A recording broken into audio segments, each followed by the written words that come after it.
realignment to ministry. That's what Paul begins to talk about now in Romans chapter 12, beginning from verses 6 down to verse 8. And so he begins to remind us that every person in this room has a calling on their life for ministry. It's been a long time since I said that, so make sure you spread the word. God frowns upon pew-sitting believers.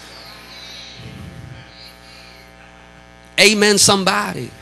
Come on, if God, you've heard me say this before, but some of us need to be reminded. If God didn't want to use you, he would have killed you on the day of your salvation. Amen, somebody. But he lets you keep living because he has a plan for your life to get realigned with ministry. And I need to go ahead and kill one demon real quick. Stop running away so quick from crisis and hardship and arguments and disappointments and making up in your mind that I'll just go ahead and do my own thing. I'm going to go ahead and tell you if don't nobody else tell you. Ain't no virtue in doing your own thing. Ain't no blessing in doing your own thing. God does not make us into an island where if I don't like nobody who's living with me, I'm going to go buy me my own island with a bunch of water all around me and I'll stay there by myself and be by myself. There is no blessing in that. The blessing is I got to find a way to love you through your mess. I got to find a way to live with you. I got to find a way to work with you. I got to find a way to talk to you. I need to find a way to reason with you. I've got to find a way to interact with you in spite of our differences. Because through my serving or ministry, we become self-actualized. Are y'all following me? And so what have we learned? We have learned previous weeks that one of the areas that we serve on ministry is in our prophesying. We talked about that. I won't revisit that. The second area that we learned is in our serving. We began unpacking this whole issue of serving and how as Christians, we must become experts in serving one another. The Bible teaches us that they will know that God sent you by your love for one another. One of the things that will keep non-believers and people out of the church is how they watch us interact with each other inside the church. My God, I could hang out there all day. I mean, I could hang out here all day because, y'all, this is not just the problem of the church. This is the problem of every institution in our society. So I could pick. I will pick. I'm not going to not pick. I'm going to pick. And so, you know, for those of you who listen to the Tom Joyner show, that's African American DJ in the morning. There was a big fight between Al Sharpton and Tavis Smiley.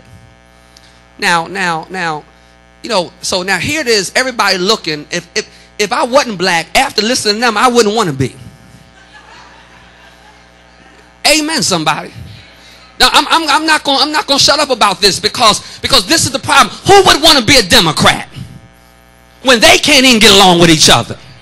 Who would want to be a Republican when they don't even see eye to eye on stuff? This is not just an issue of the church. This is an issue of every institution in our society. And we have got to learn as believers. This is why Paul begins by saying, don't think like the world thinks.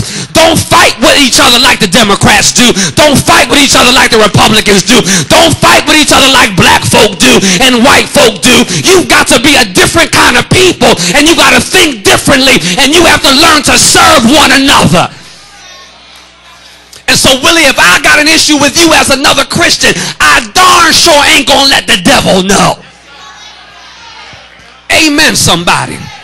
Because if I got aught with another pastor, y'all not talking to me right now. If I do have an issue with another pastor, you won't never get it out my mouth. That's going to be between me and that pastor, because you ain't going to use none of that as a reason not to come to church, not to serve God, not to worship God. I've got to learn to serve other folk.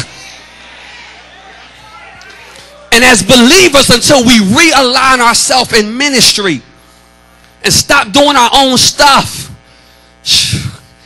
I would not want to be, I'll use this as an example. I'm not speaking prophetically when I say this. I'm just using it as an example. I would not want to go to church if I was not saved. If there's a Word Tabernacle at the corner of Nashville and Raleigh, and then 6 blocks away, there's a new Word Tabernacle. It went over your head. And then 4 blocks from there, there's a greater New Word Tabernacle. And a few more blocks away from there, there's a greater New Apostolic Word Tabernacle. And then suddenly folks scratching their head thinking they can't even get along with each other, but all of them inviting me to their revival. I think I'll just stay out and do my own thing, because at least the folk I hang out with, we don't run each other down, we don't talk about each other, and we not splitting company. Because Paul is communicating that I've got to realign myself in ministry. And I can't just get mad and take my ball and go do my own thing. Does that make sense to anybody? Because that's how the world thinks. Y'all not with me? Let me prove it to you. That's why CVS looks for a Rite Aid. That's where I'm trying to be. Because the world thinks competition. This is why, y'all, when you see restaurants, they are usually huddled together. You got a choice of 4 or 5 in one spot, because the world thinks competition. And so KFC says, find a Bojangles, and let's go across the street from where they are. Because maybe if I get lucky, KFC's parking lot will get too crowded and they'll come across the street to us. And Paul is saying, you can't step out and do your own thing like the world does it. If you're going to transcend the limit of the world, you got to realign yourself with ministry. So he says you got to serve each other.